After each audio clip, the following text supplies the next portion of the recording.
This program is designed to provide general information with regards to the subject matters covered. This information is given with the understanding that neither the hosts, guests, sponsors, or station are engaged in rendering any specific and personal, medical, financial, legal, counseling, professional service, or any advice. You should seek the services of competent professionals before applying or trying any suggested ideas.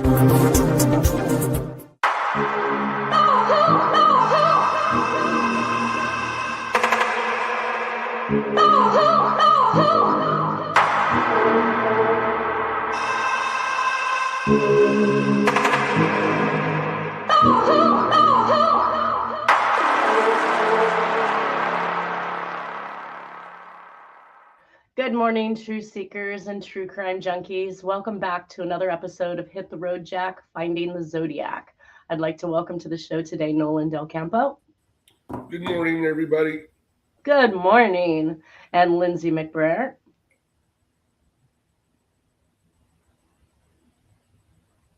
She'll hit us up when she's here. She's here, but Just can't may see have her. us on mute again.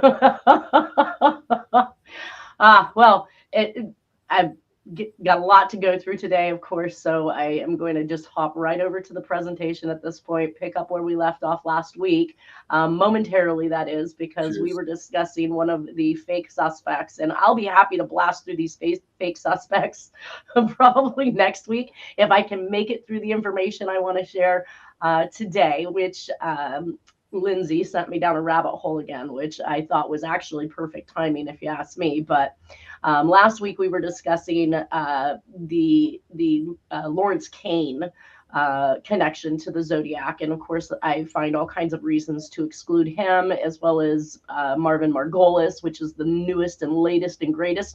Did you ever hear back from your friend, your investigative reporter or journalist friend? No, because I read the article and I just came to the conclusion that there's not much substance to it. So I don't think it was worth having him talk about it.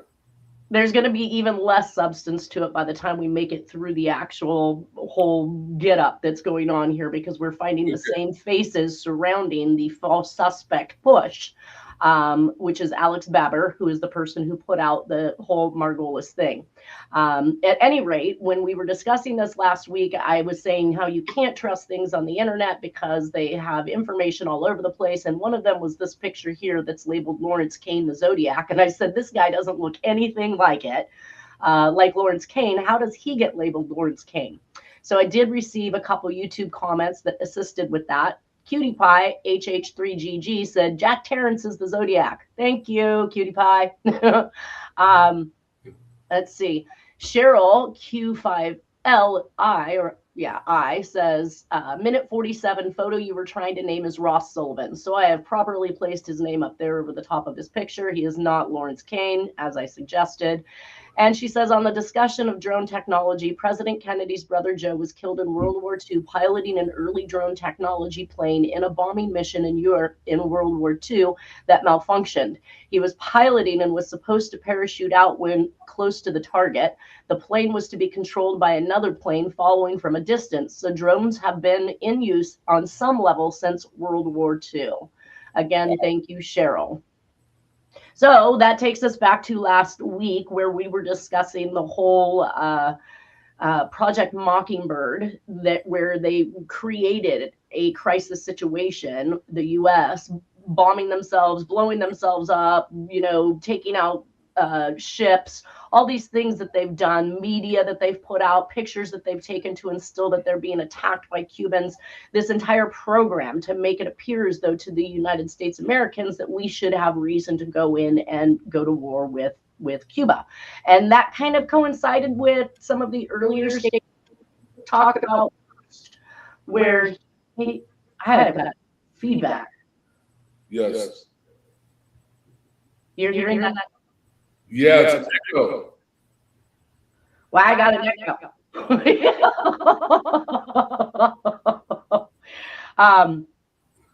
At any rate, so basically, the notion as well that technology is around 50 plus years. A lot of these programs are in planning stages many, many, many years in advance. The president is picked and groomed many, many years in advance. All of these things that we're completely unaware of because we're living in the present and think that, oh, today we got drones. No, we've had drones for a very long time. But really, the crossover, the connection here is the actual programs that they will put forth, whether it's through your news outlets, through commercials on TV, or maybe even movies and TV series and things like that, where they're kind of drawing the narrative in your mind that they want you to see and believe.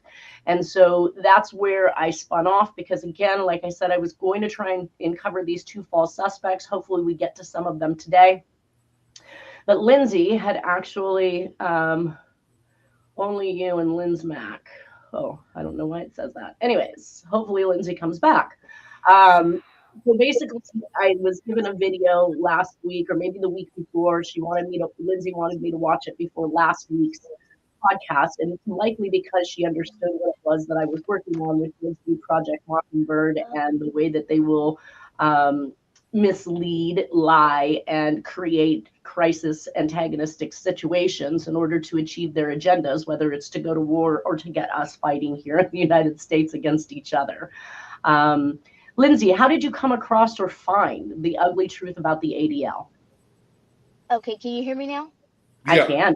Okay, perfect. So I was rummaging through some old stuff that I had been researching about Bush and all them, Senior Bush and W. Bush, and like their money laundering scandals, even with his brother Jeb Bush in Florida when he was governor, through real estate and all that, and just skimming through like old newspapers and reading through those and all that. And then that's whenever upon that research I found that old video, and I was like, this is a gem right here.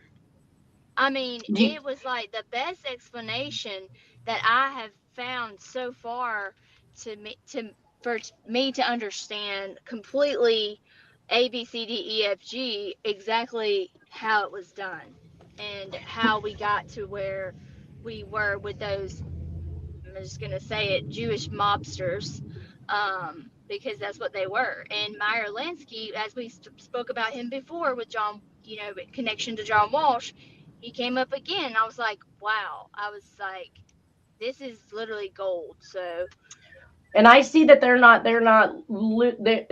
they seem to want to protect all mobsters. It isn't just Jewish, and that's some of the connections that had been made by me when I watched this video. I literally sat down and I diagrammed this out, the connections of who to who, and it just seems to me that they want to cover criminals. They want to, so kind of when we go through this, what you're going to hear a lot is anti-Semitics. You were labeled an anti-Semitic if you spoke out against any of these individuals, if you called them dangerous, if you said that they were villains, if you said they were criminals, if you said they were mob, you would get hit with this anti-defamation suit, I'm sure, or an attack by this particular agency, which is well-funded and is supposedly nonprofit, so it has no tax liabilities whatsoever. So every single penny that it is paid is free money for it to fight anybody who speaks out against it. So kind of like we are labeled in the United States conspiracy theorists if we talk against something we can clearly see was a conspiracy, like JFK or any other assassination, Abe Lincoln, all of this stuff. You get labeled a conspiracy theorist as though you're the bad person in this mix when you're just simply putting the information together correctly. So a little bit of information on the ADL. This is the good information that they talk about. So they say fighting hate for good. ADL fights all forms of anti-Semitism and bias, using innovation and partnerships to drive impact. A global leader in combating anti-Semitism, countering extremism, and battling bigotry wherever and whenever it happens. ADL works to protect democracy. Boom. I went, oh my goodness, democracy. You to protect democracy. Okay. That's a far reach. But It says who we are. Who we are. ADL is the leading anti-hate organization in the world. Founded in 1913, its timeless mission is to stop the defamation of the Jewish people and to secure justice and fair treatment to all. Today, ADL continues to fight all forms of anti-Semitism and bias using innovation and partnerships. Another one says Anti-Defamation League. Originally, the Anti-Defamation League of B'nai Brit was founded in 1913 in reaction to the crude and over anti-Semitism of the period, specifically to the Leo Frank case, which I did not research or look that case up. That really didn't move me much. Wikipedia has this to say about him. San Francisco police searched 2 offices of the ADL in April 1993, suspecting it of having monitored thousands of activists. In the search, they confiscated police records, including fingerprints and copies of confidential reports, according to court documents. The San Francisco district attorney considered indictments, but settled with the ADL. You're going to hear a lot of this in November 1993, which this is actually the onset of that video, was 1993, correct? Yes. Now, I see that it was only posted on BitChute about 3 years ago, but it does label that it is a 1993, and you can tell by the age of it. It is kind of snooze material. It reminds me of sitting in on some of these security meetings with Homeland Security or the FBI. It reminds me of Ted Gunderson videos. I don't know who that is, but it was very hard to watch because it was not as exciting as I would have liked it to be. He did get a couple chuckles here and there, but that's just not enough to keep me going. So it says, but settled with ADL in November 1993 in exchange for the ADL paying $75,000 for use fighting hate crimes. During the investigation, a private investigator hired by the ADL, Roy H. Bullock, told police he had tracked skinheads, white supremacists, and Arab Americans and critics of Israel. He confessed to trying to... What's that? Critics of Israel. That's key. So just because you're key. critical of Israel and they're warmongering and murdering doesn't mean you hate Jews. So right. They're equating that. Exactly. Yes. If you speak against their agenda, not, right. I find that what we're going to see is not people speaking out against Jews. It's against their agenda. And then you're in trouble. So he confessed to trying to find any sexual impropriety on the late anti-apartheid activist Desmond Tutu. In court documents, state officials said that the ADL conspired to obtain the confidential police material, a felony in California, and that the ADL had violated state tax laws by paying Bullock through a lawyer. The court documents said the ADL had a network of sympathetic police officers sharing data, and that investigators had questioned police about free sponsored trips to Israel they received from the ADL. The documents also mention that the ADL's spying operations were reported to the Israeli government and its intelligence agencies. The ADL's spokesman contended that the ADL had a right to use the police information to combat anti-Semitism. And he argued in an interview that allegations that the ADL acted as an agent for Israel were anti-Semitic. So, of course, what we just said. The ADL campaigned for civil rights legislation, including the Civil Rights Act of 1964 and the Voting Rights Act of 1965. Now, that's hilarious because wait till you hear some of the things that they've done.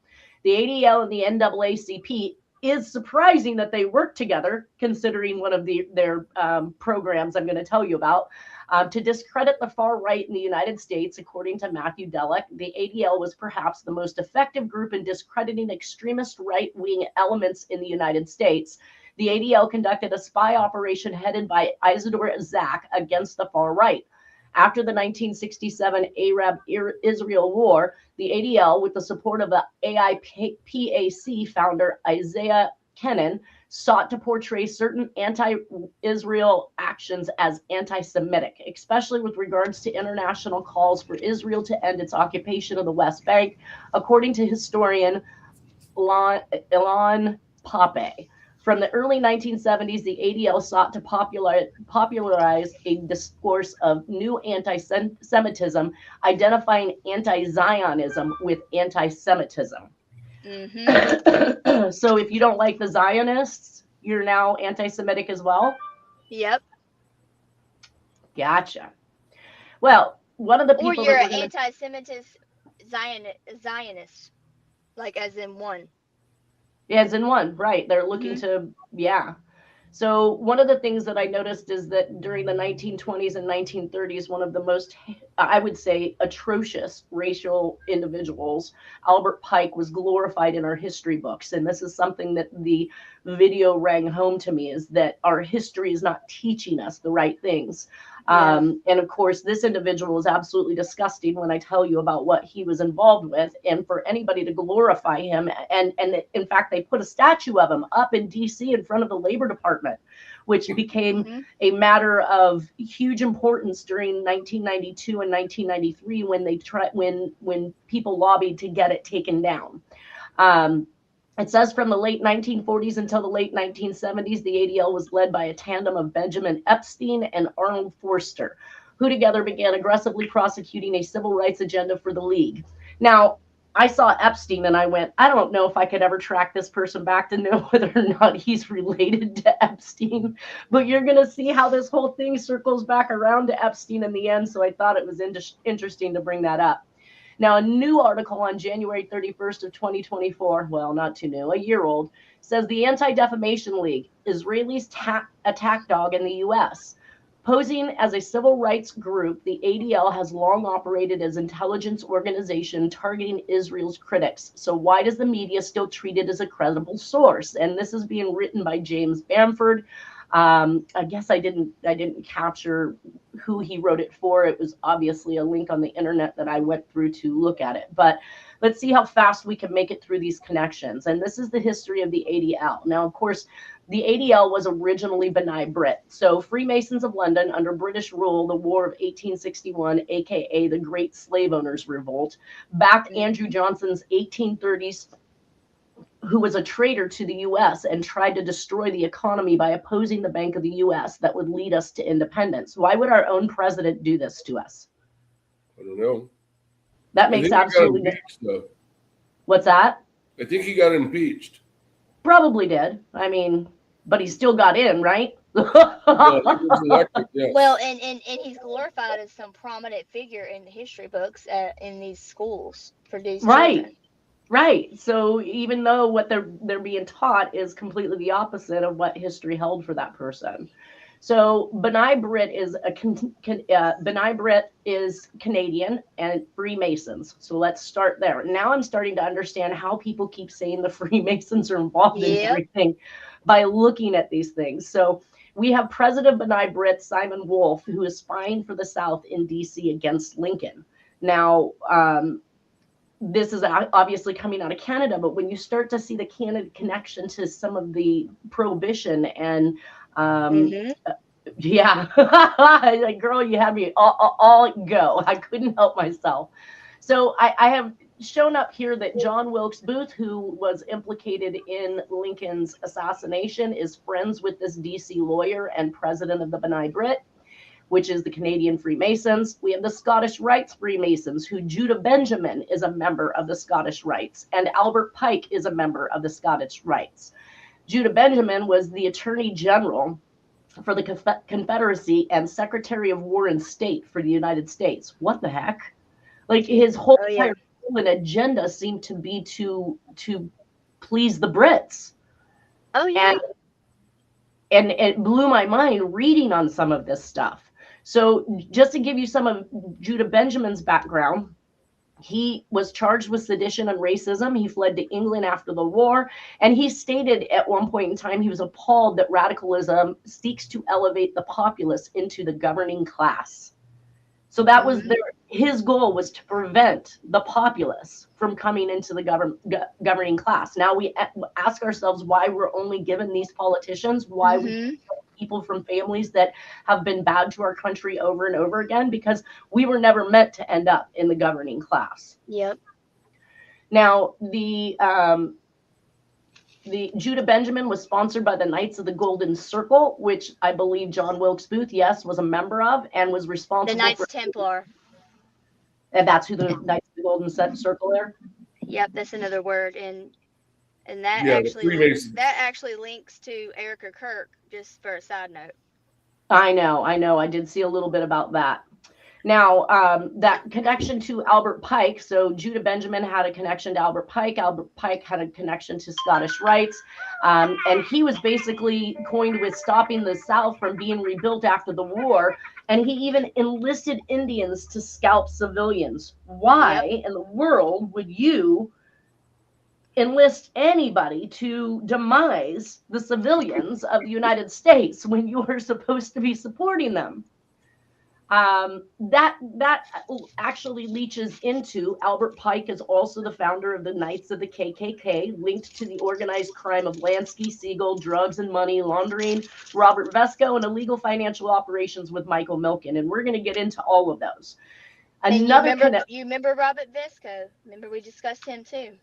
I just watched an episode on Blacklist yesterday, and it was totally about Robert Vesco, and I was like, okay, I'm so talking about this today. Yep. So at the bottom of that middle paragraph, in the bottom, Birth of a Monster. The actual name of the movie is Birth of a Nation.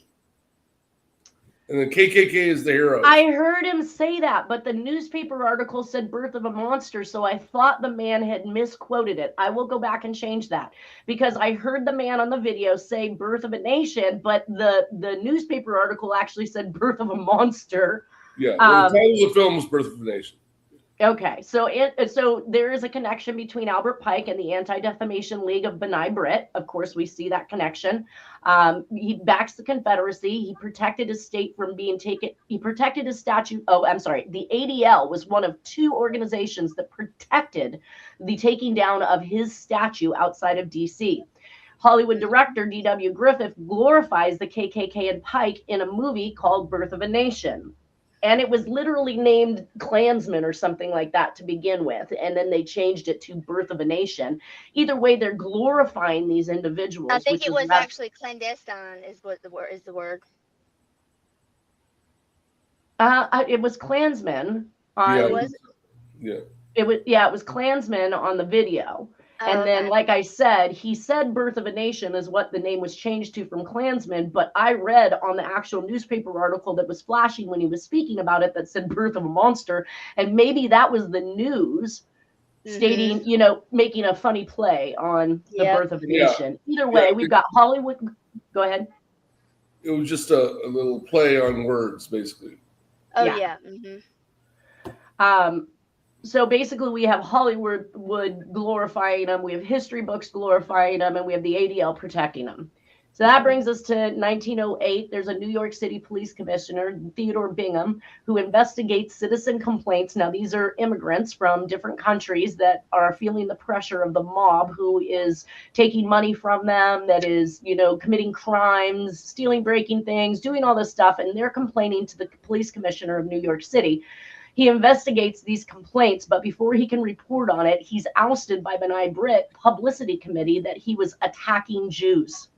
Yep. Because the individuals that he was investigating was the mob, and some of them were the Jewish mob, the Italian mob, the Irish mob, you name it. He's looking at all of these individuals.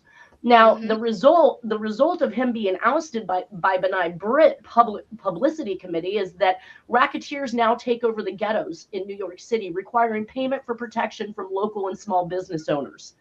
Mm-hmm. Your first sign, and this is why insurance. It doesn't matter who or what you're insuring. Insurance is paid protection, and it is completely set up by the mob. They make egads amounts of money, and a lot of times they'll figure out a way not even to pay your insurance claim when you truly have one. So, how many? Yeah, we all no been one there. said yeah at the same time. So basically, we have the B'nai B'rith becoming the Anti-Defamation League in 1913, and it was founded in Chicago, Illinois. It's supposed to be Jewish civil rights. It's supposed to protect Jewish networks. It actually ends up protecting Jewish networks of organized crime in New York City. If you called them dangerous, you were labeled anti-Semitic. And they asked for money to protect the Jews. So they're basically taking from those that are such low level income in the guise of they're going to protect them. And again, this is tax-free money these people are collecting. So Let's start with 1930s. Meyer Lansky's godfather of the Jewish mob and ADL through the 1970s. Prohibition is how he made his fortune. We see a couple different biographies, one by Hank Messick that says he was a bad man, but then there's some author. Do you know who Lacey is? No, Nolan? no, I He don't. put out, he honors here more recently, he honors, I say more recently, like in the late 90s or whatever, early 90s, honors Lansky as this poor penniless man that left this world with nothing to give to his family, which is complete Oh, crap. I did see that. I did see that. Yep. Yeah. So you've got one author saying he was a bad man. You got another author saying he's a good man. Again, they're putting forth the narrative for what they want people to believe. Now, directly related to B'nai B'rith is Arnold Rothstein. He introduces Lansky to Luciano. So basically, that's how they began working together. And Arnold Rothstein was one of the top society, our crowd bankers. And why they named themselves this was to distinguish between other bankers that were out there. If you weren't a German Jewish banker, then you weren't part of their group. And he ran Lehman Brothers. And I remember Lehman Brothers. They were big for commercial loans and business stuff and things like that. I do not believe that they're in business anymore. I think they kind of went out with the turn of the whole fall of the real estate and things like that. Either way, Arnold Rothstein also made his money by prohibition. He was contracted to bring in Canadian booze. Now we see the direct connection to the B'nai B'rith in Canada. Yep. And he also fixed the World Series of 1919. And then he's replaced by Lansky in the ADL group, which is absolutely mind-blowing. So who Myers is connected to, obviously, junior partner Bugsy Siegel. He's honored by Hollywood as well. And he made his money by prostitution, number running, insurance scams, and protection rackets, feeding off of good immigrants, just like Lansky and just like Luciano and any other mobster. They just pass it down. Yeah, they do, 100%. Also connected to Arnold Rothstein, aside from Lucky Luciano, is Sam and Edgar Bronfman of DuPont and Seagram's, which are head of the Jewish World Congress, and I believe they were Canadian as well. That's where the whole liquor thing came in with the prohibition. He's also, Rothstein is also associated with Republican Max Fisher of Detroit, aka the Purple Gang. Has anybody heard of this? I have not. I have not either. I did try to go back and look to see if I could tell what was going on there with him, but he wasn't really the highlight of this presentation. And also a friend of Rothstein is Joseph P. Kennedy, again, another bootlegger during the Prohibition. Theory was the theory that we had was that Jack may have met these individuals through bootlegging, because Jack, from the time he was 14 to 17, bragged about having bootlegged liquor that on his military records, he actually says that he drove light duty truck from 14 to 17. Well, that light duty truck had cases of liquor in it. He also bragged that he hunted on Lyndon B. Johnson's ranch and he was invited to Lyndon B. Johnson's wedding. So here's some more connectivity. Another connection from Meyer Lansky and the B'nai B'rith is the Cuba operations. Partner of Lansky was Morris Moe Dalitz, given the torture award by the Anti-Defamation League in 1985. Now, that's where John connects to it, but it's in the middle of 1980 and 1985. Right in there, that's like prime time right there, where they were like, they had to have been, I mean, there's no way that he didn't know who he was, and there was no way that he wasn't doing any business with Meyer Lansky because of the casino specifically. He was involved in every single casino, especially on the Paradise Islands and in Miami, Florida, and the surrounding area. Well, I'm sorry, but anybody with a middle name that they go by is probably my mob, right? Morris Moe Dalitz, and they called him Mo. He made his money through prohibition and casinos, and he's given the Torch Award, one of the top awards from the Anti-Defamation League. Absolutely mind-blowing. So here we are now patronizing and giving awards to known mobsters. Now at this stage, we see that Lansky replaces Rothstein, and he learns to clean and launder money and invest it by taking over small businesses, and he creates what's called Sterling National Bank. Again, a bank I recall and remember, but also is out of business, I believe, at this point. And he gave loans to the mobs in the garment district. Now, when I say garment district, I emphasize that because Jack, when he left the Bay Area, which I believe was prodding by a message in the San Francisco Chronicle or Examiner to leave town, change his base, get a family, do whatever. And we see Jack go to South Lake Tahoe Linen Company, which is a garment company in the middle of casino land, boys and girls, because South Lake Tahoe is where our casinos are. And real quick, one just side note. Also, Meyer Lansky established and had dealings with other countries or banks in other countries, and that's how he filtered it through and cleaned it, and and I've got that right here in this nifty little circle that we're going to talk about. So Lansky forms the Sterling National Bank. And in that, guys, he has Theodore Silbert, who's the chairman of SNB, and later becomes the national chairman of the Anti-Defamation League and treasurer, right? So we've got Silbert, chairman of Sterling Bank. We've got ADL's bank is actually Sterling National Bank. So the Anti-Defamation League is using Meyer Lansky's bank as its personal bank. We have Maxwell Rabb, which is a business partner. Oh, I didn't finish off Meyer. Partner of Meyer Lansky in a business called Airport Hotel Corporation, and he's member of the board at the Sterling National Bank and a top-level operative of the Anti-Defense League. Defamation. Okay, so that airport, the Airport Hotel, that is in a newspaper article, and that's that whenever that was established, or not long after, they promoted John Walsh to be the manager of that corporation. It's in a newspaper article. I have it. Oh, wow. So that would be something to add to this as far as connectivity. Now, Theodore Silbert is actually cleaning and laundering money. And I'm not sure if I had this name spelled correctly because he did not flash it on the screen. He only said it. Michele Sedona was an Italian financier of the Italian Freemasons.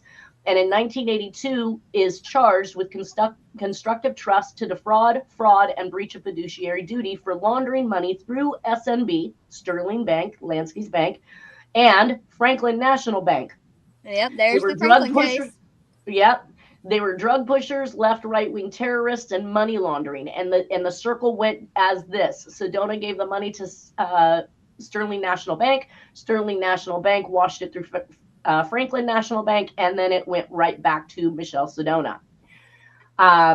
Another connection to the ADL is, Lansky and Rabb. So Lansky and Maxwell Rabb do bigger things with the illegal money. They've learned from the Venetians to create a trust so that the wealth remains for their families decade after decade in order to continue to exert influence in politics, gain political power, and receive protection. Absolutely disgusting, but this is what we're seeing, and this is why we continue to see the same families running our politics. Yep. Mm-hmm. 1978, Linda LaRouche. Have you heard of this author? Nolan? Yeah. I have not. Okay. He was commissioned to research the drug trade, and he's the author of a book called Dope Inc. And that's a good one. He found that they laundered the money to reinvest in real estate and casinos, which is that whole push we see to become legal. Just like I think it's Queen of the South, right? You know, she's a drug cartel, but she's looking to put that money into something viable so that she doesn't have to continue to be illegal and can get up on the legal standings and in with politics and make policy changes. Yep. Now this and that in the Diplomat Hotel, which John was first. The manager of that hotel is very significant because there was always these parties done there for politicians. I have pictures of Carter and Reagan and even Hollywood stars such as Frank Sinatra appearing at that hotel. So that kind of gives you like a picture of what she's talking about. you hear the word Diplomat Hotel and you kind of already get a gist of what it's about. Mhm. Now, they were able to achieve this new trust type situation and reinvestment of clean money through Kenneth Bialkin, who is a mob attorney with Wilkie Farr and Gallagher and the national chairman of the Anti-Defamation League from 82 to 86. So we've got a mob attorney who is the national chairman of the ADL. I want to just throw that out there. Makes sense to me. Right? Kenneth Bialkin, mob attorney with Wilkie Farr and Gallagher and the national chairman of the ADL, has these connections. Bialkin's partner is Robert Vesco. Now, this is the episode I watched yesterday on Blacklist, which really kind of is opining that Vesco didn't actually die, or he made it look like he died or was killed so that he could go on under a different name and continue to live. And he's still out there robbing people, which is kind of what the episode was about. But Robert Vesco is a very real person. He does corporate takeovers of investors of a company called Investors Overseas Services, which is a mutual fund company. He stole $270 million from investors and crashed the company. He illegally financed Nixon's campaign. Then he moved to Cuba, where he is untouchable and helped to create Castro's drug trafficking, the Medellin cartel. And that's where the triangle comes. That's where the triangle comes. Exactly.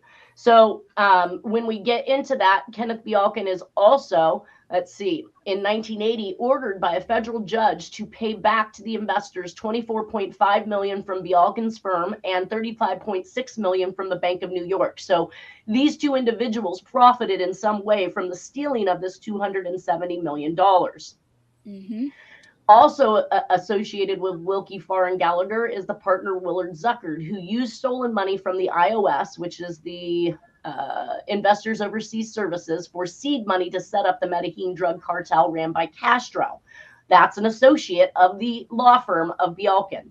Another associate partner, Arthur Lyman, attorney for the Congressional Committee on the Iran-Contra scandal, covered up the fact that drugs and guns were being ran during this whole entire thing. So now we have another bad attorney who is associated with an attorney in the same law firm that was a national chairman of the ADL.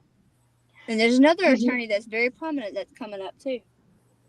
Right. And partner Willard Zuckert not only has an affiliation with Wilkie Farr and Gallagher, but with Bialkin was, in this, even though Willard Zuckert completed the use of the seed money for the Medellin cartel, Bialkin was actually above prosecution, and only his firm ended up having to pay fines. So he never even got so much as a slap on the wrist for doing all of this.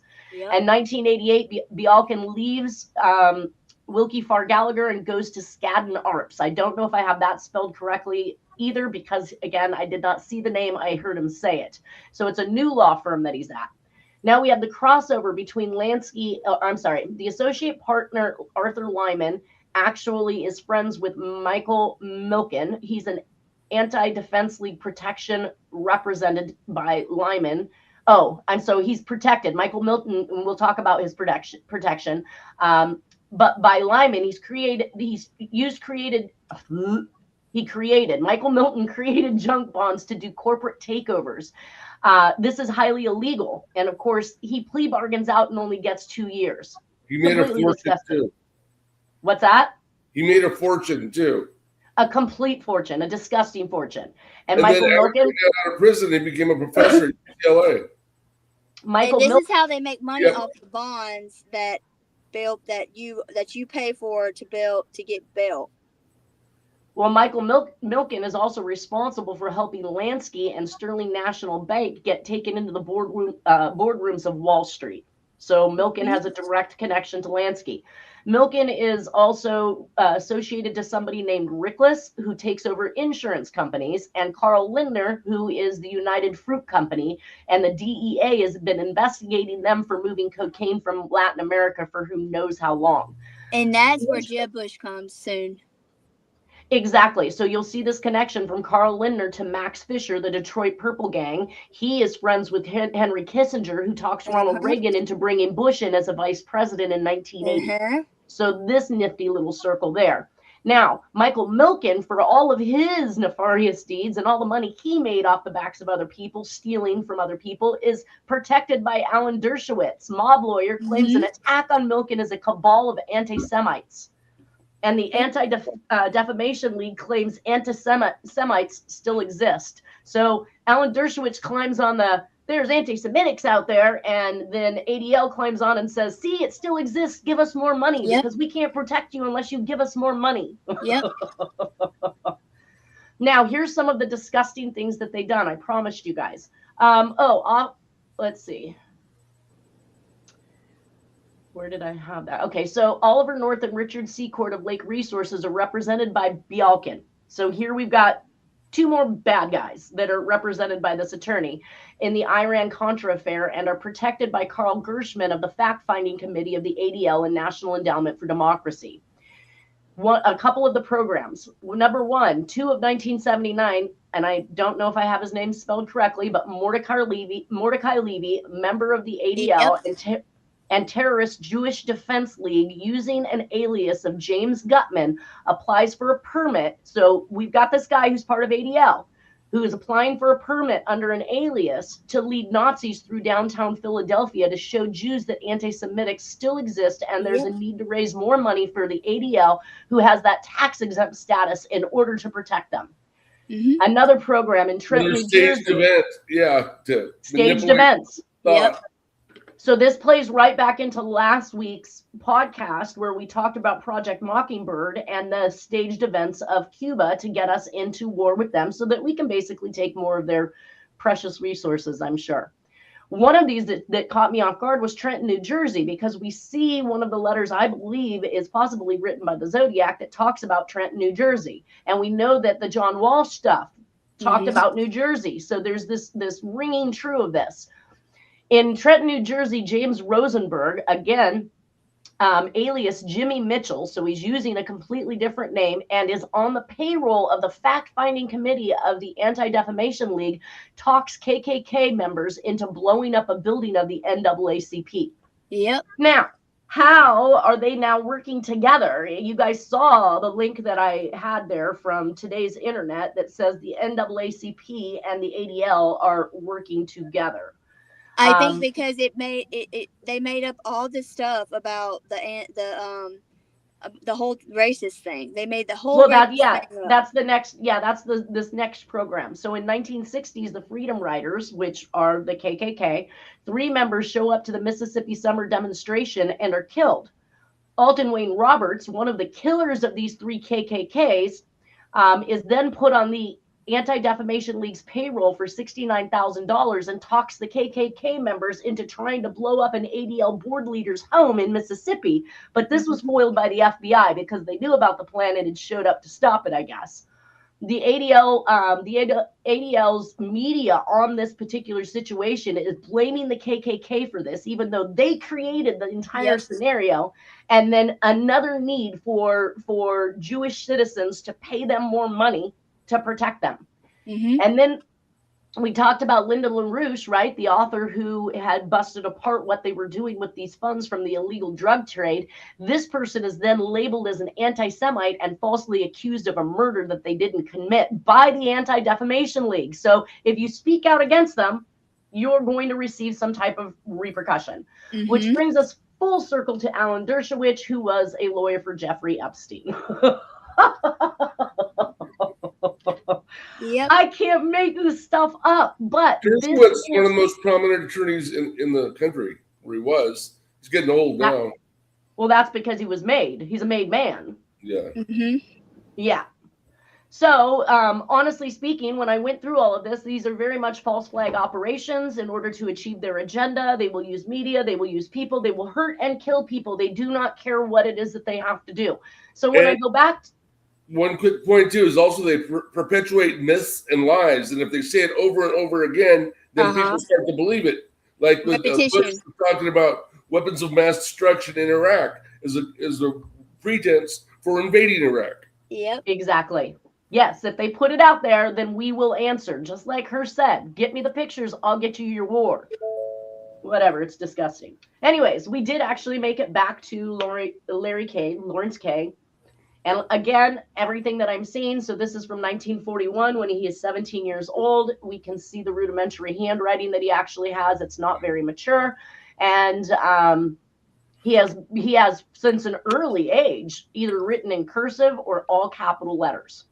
So I would have expected to have seen a whole bunch more capital letters dropped and left behind in the Zodiac letters, which I did not see. It's never been Larry Kane, but it was Larry K. And then he changed his name to Larry Klein? Klein was his original name. Oh, okay. Changed it to K, but not K. Yeah. K-A-Y-E. Yeah. Lawrence K. Larry K. So these are marriage certificates at 21 years of age and 35 years of age in which he's calling himself K. So I believe Klein was his first. Okay. Let's see. Larry Klein. Oh, yeah. So Morris Klein and mechanism. Sorolla Benjamin. It looks like. So Morris Klein, Klein, was his father's name. So he was originally Klein, changed it to K. Still haven't seen anything that supports him changing it to Kane.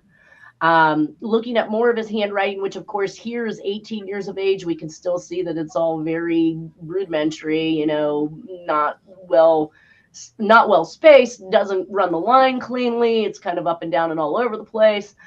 Same with an unknown time frame of this particular communication. And some of the things that I saw in this that I thought were interesting was the overshooting of the H and the T's. That's not something that I noted at all with the Zodiac writing, but you can see it happening a lot in his. Again, I'm not sure what the year of this particular document is. And it is more important, obviously, to be contemporaneous with the handwriting. You want something from around those time frames. Here's something that he was asked to write, and I want to believe that this was likely done when they were looking at him as a suspect, because it has asked him to write the entire alphabet. We can see that he does fairly well all the way across with all of his capital letters, except for that he did not actually include a Z at the end. Now, I want to remind everybody he also had frontal lobe trauma, an injury to his brain, and that may be why we see some things that are happening in here, as though he cannot form the letter K. The letter L remains a capital letter in the middle of lowercase writing. Let's see here. He does a Z in a cursive fashion at the end of lowercase, as if to say he doesn't understand that the structure for a Z, lowercase or capital, is exactly the same. When I got into some of this, I was taking note to, obviously, aside from the T's jetting over the top of the H's, but these S's that he has that really doesn't have these finished bottom bowls. And we can see it. It makes him almost look like a G rather than an S, because had I taken this S away from the word speaking, you would not have known that was an S independently on its own. But he continues this type of form throughout. So I took a look at the S's. That's his Kane. That's funny. Yes. That's where he's writing Kane. And now it's not even a K anymore, it's a C. But I don't know what the time frame is or where he's at. I don't know the source of this particular document, but it does kind of cross me as somebody's asking him to write it for the purpose of determining. And we do know that he was actually investigated as a suspect, as we're going to see. And we got to remember that this all started with a gal reaching out to me asking for Sandy Betts information because she wanted to get more information. She believed Kane was a likely suspect. We have since gone through and talked about it, and now I'm here to show everybody in the handwriting. We don't see any of those S's in all of the communications that we see that are missing that bottom bowl. Right. They all are completely, if not even larger, on the bottom than they are on the top. They're full S's. Opposite. Yeah, full-on S's. In the T section, again, like I told you, we did not see the T's overjetting the H's. We can see that in many of these. Basically, it comes to the tip or top, basically, of the H and then is drawn down. I did not see in any of these where it overshot. Well, this one overshoots a little bit, but obviously, again, not a capital H. It's a lowercase h. This one actually comes to the very tip. This one comes to the back end of the H, which was something that we were consistently seeing over here in the Voinovich letter, where the T bar actually hits the backside or the mid position of the stem on the H. And so again, these are some differences. The letter Z, not only do we not once in all of the Z's of all of these communications see any of them formed like Lawrence Kane's. So we see that Z here. You're not going to see that any any Z's. Well, these are all jacks up here, starting right there, going to the left. But all of the rest of the Z's that were left, none of them are formed or shaped like the one that Cain did. Well, that puts us at the end, basically, of our show today. I will continue on with the exclusion of these false suspects, and you're going to get to hear how Cain was actually excluded from all possible forensics so that we can move on from him and right on into Margolis. But you're going to see how these flip and play into each other as soon as I get to that point, which is a mere 1 or 2 slides away. I hope everybody has a wonderful weekend. Thank you, Lindsay and Nolan, for being here, and we will catch up next week. Yep. Here's Martin Luther King. Oh, yeah. And that's a whole nother scandal. Oh, man. I was going to say, don't tell me he's bad, right? too. Oh, he is, Nanette. I'm sorry. Kids are Okay. out. But they did All right, it to you guys. him. I will say that. They made him do it. Yeah. All right, you guys. Everybody take care. Peace out. See you next Friday. All right. Bye. Y'all have a good one.